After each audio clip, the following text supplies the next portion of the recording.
What's up, y'all? I'm Josh from Louisiana, and I want to thank you for joining me on your Sunday evening.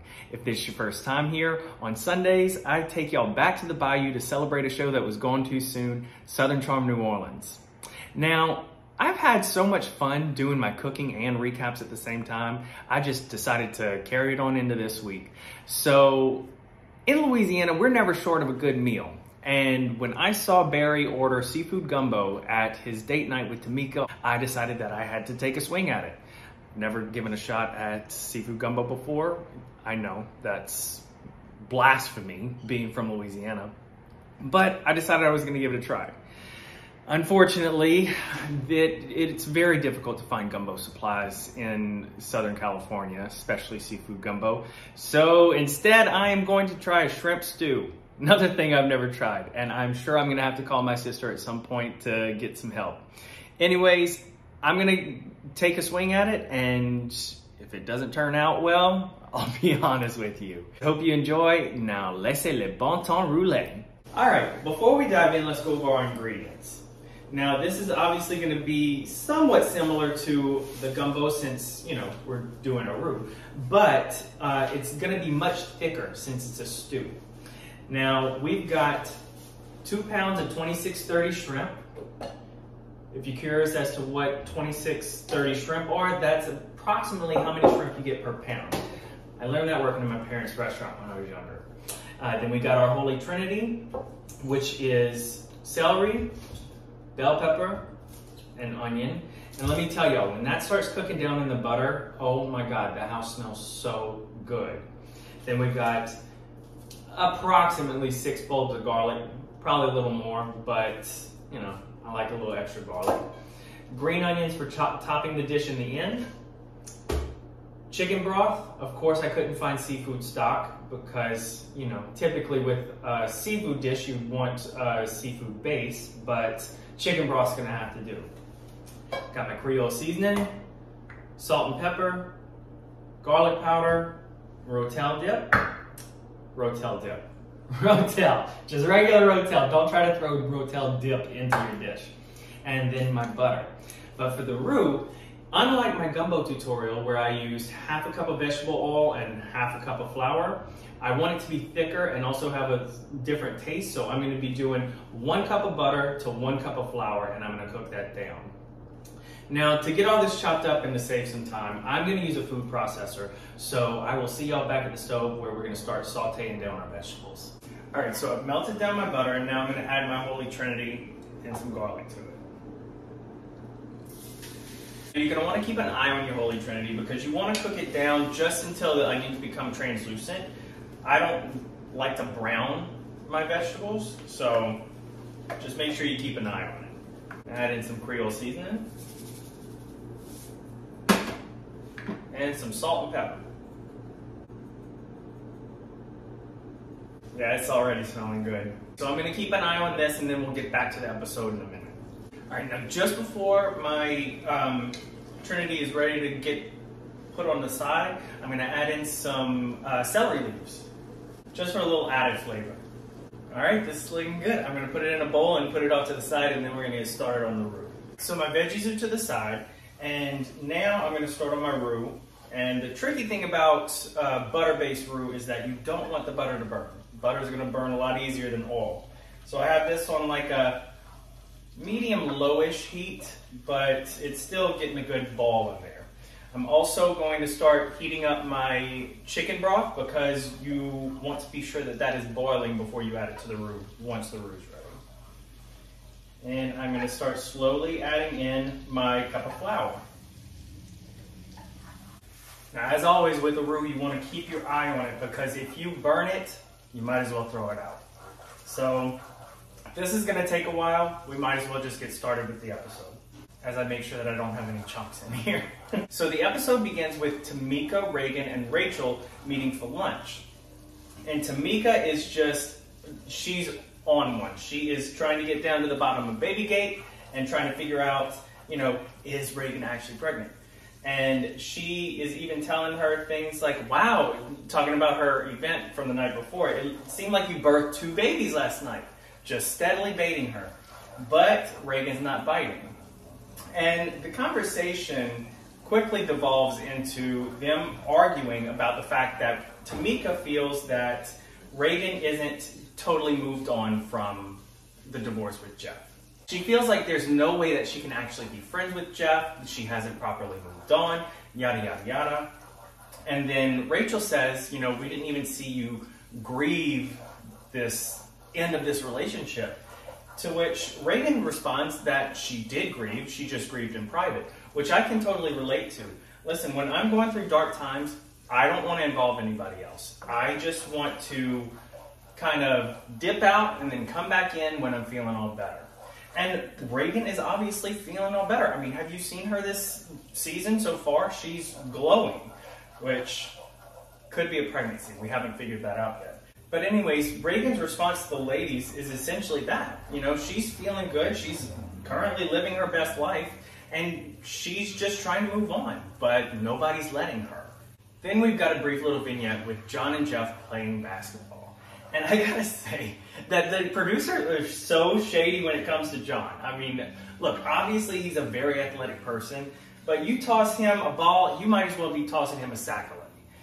For any of my non-Sportsman Paradise people, a saccharin is a fish. And for that matter, Sportsman Paradise is Louisiana. Obviously, they're going to start talking about Reagan and Jeff. Jeff says that Reagan was very controlling in their marriage, which contributed to, in part, why things ended. You really got to keep an eye on a butter roux. But Jeff never expressed throughout their marriage that he was unhappy. So when he finally did, Reagan left. Personally, I think that the lack of communication probably contributed to the demise of their marriage. And had Jeff communicated with her earlier, could their marriage have been saved? We'll never know. But I think that Jeff going that entire time without expressing his emotions probably did eat away at their relationship. Having a relationship with Reagan, though, is still very important to Jeff.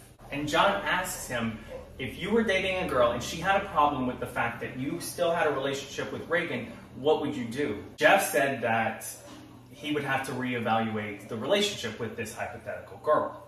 And I genuinely don't think that Jeff wants Reagan back. Reagan is one of the most important people in his life, and Jeff doesn't want to let that go. And he's willing to have her in his life in any capacity, even if that's just as friends.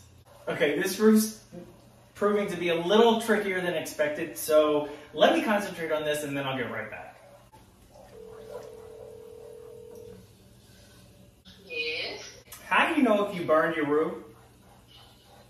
Well, show me a picture. That's why I told you, gotta be careful with that butter. That butter's super sensitive. And you see it? Yeah, I can see it. That looks good. You think that's dark enough? Take like a big heaping spoon and put your vegetables in there. Put my vegetables in the roux? Yes. I ain't never heard of such a thing. Well, do you cook? I already sauteed down my vegetables. I don't think adding them to the roux is a good idea. Well, you were supposed to saute them in the roux, goofy. Oh well, I didn't do that. When am I supposed to add the Rotel? Put the vegetables in there first. Well, when am I supposed to add the Rotel? I'll do that. After you add the vegetables. All right, that's all I need. Bye. Bye. Sometimes you just have to call your sister. All right, my sister told me to add the vegetables to the roux, and this is nice and dark now. But I'm gonna add my broth first.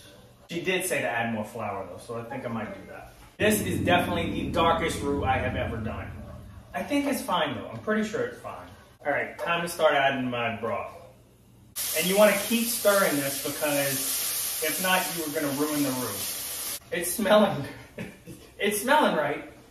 Okay, crisis averted.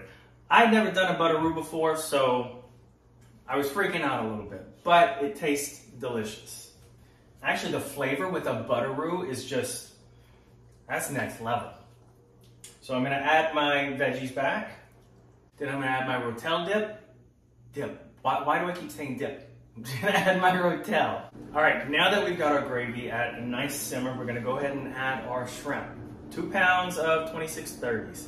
I also put a little extra special seasoning in here to see how it turns out, so fingers crossed. All right, now that we've got our shrimp added, we're gonna let this simmer for about 12 minutes. You don't wanna overcook your shrimp. You don't want mushy shrimp. But let's let this simmer and we'll be right back. In the meantime, I guess we can go finish recapping the episode. All right, now while we're letting that simmer for about 12 minutes, let's finish up the episode. So now we're getting into the Tamika and Kelsey beef. Kelsey tells Reagan that she is considering not inviting Tamika to her housewarming party because of the way Tamika acted at Reagan's event the night before, which is fair. I mean, Tamika really expressed her distaste for Kelsey, and I'm sure Kelsey doesn't really want her around. But Reagan thinks that if Kelsey invites Tamika, then it's gonna be a great opportunity to extend an olive branch and try to squash that beef, because Reagan's got her own beef with Tamika. Reagan feels that Tamika thinks she's a stranger to her now because her life isn't falling apart. Now we've got date night with Tamika and Barry, and they've really rekindled things since last season. There's no longer a lack of sex problem, if you know what I mean. But they're having supper across from where they got married. And side note, Tamika says that when they got married, they only have one picture from the night because the photographer scammed them. And I don't even know what I would do. Could you imagine having like planned what is one of the happiest days of your life, only to have the person that's there to capture every, wonderful moment just completely scam you? I don't even know what I would do. Actually, I know what I would do. I'd probably just cry, because how are you gonna even find this guy or girl? Shouldn't be sexist. Anyways, one of the things I love about this show is that we are never shy of ass shots. So thank you for Mr. Barry for showing that ass. Then we're at Reese's family farm, and you can kind of see where things are starting to go. Reese is going out into the yard. He's throwing rose petals around and everything. And we know what's gonna happen after that. The only gripe that I have with this is that he left the plastic bucket out there with the ring in it. Put it in your back pocket or something. It's Reagan's grandmother's ring. Reese proposes to Reagan. Reagan obviously says yes. And then Reese tells her that he wants to have 10 kids. In that moment, I think that I would have to reevaluate everything. I don't even want 1 kid, let alone 10. And then we finally get to see Jared again. Y'all remember Jared, Tamika's cousin? So he calls Kelsey in for, I hate to call it an ambush, but it was a little bit of an ambush because he wanted Kelsey and Tamika to kind of resolve things. And when Tamika gets there, Kelsey said that she felt disrespected by Tamika and that Tamika never really cared about her. To which Tamika responds, no, she didn't. Tamika is very territorial. Maybe territorial is not the word. She's very protective of her inner circle. And Kelsey being an outsider is just not something that Tamika's really jiving with right now. She thinks that, as she said before, that Kelsey is doing the most. We saw the same thing last season with Gian.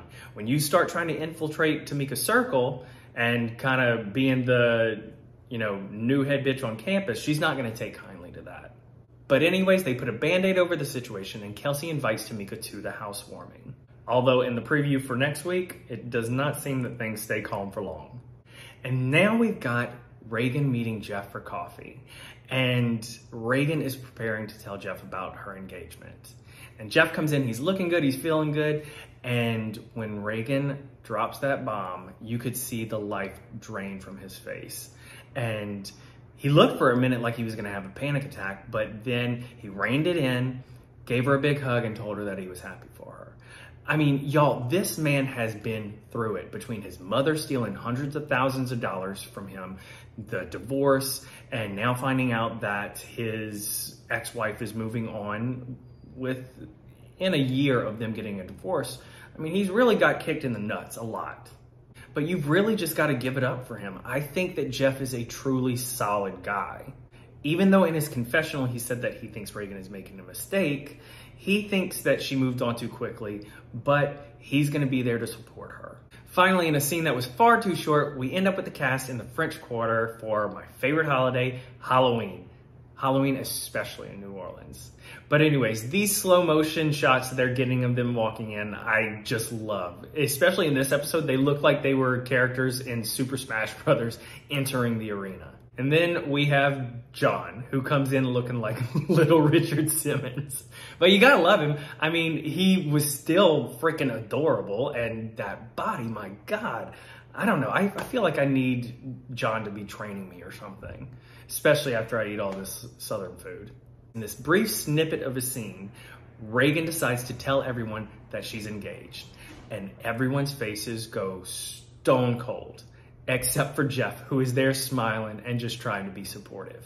Cut to Tamika in her confessional saying, I just got finished that I feel like she's keeping secrets from me, which is fair. I mean, if y'all are supposed to be like sisters, why wouldn't Tamika be the first one that you call instead of revealing this in a group setting? So I can understand Tamika being very put off by that. Anyways, what were y'all's thoughts on this episode? I'm really looking forward to next week for the knockdown drag out between Hurricane Tamika and Kelsey. I mean, it certainly doesn't look like we're gonna be short on drama. All right, anyways, guys, that's the recap for Southern Charm New Orleans. And I also have to say, I love the title of this episode, Nightmare on Bourbon Street.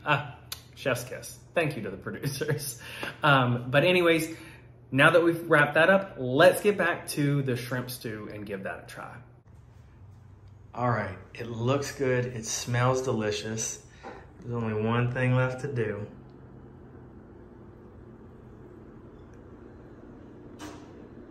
All right, here we go. Napkin in the lap.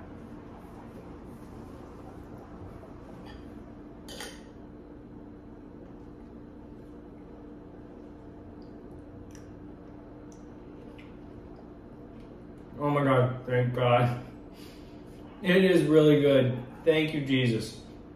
I got real nervous about doing a butter-based roux, but I gotta say the flavor is so good.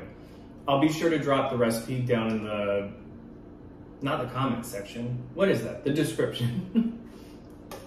So if y'all wanna try it out for yourselves, you can. I am never doing a recap and a butter-based roux again in my life. I can do the oil and flour and talk at the same time, not butter-based though. Anyways, that's all for me this week, y'all. Let me know what you thought of this video. Drop down some comments below, whether it's about the episode or recipes that you want to see me try out. I would love to know. But other than that, please be sure to follow me on all socials at Josh from Louisiana. And I will be seeing y'all next week. Thanks for joining me. Talk to y'all later.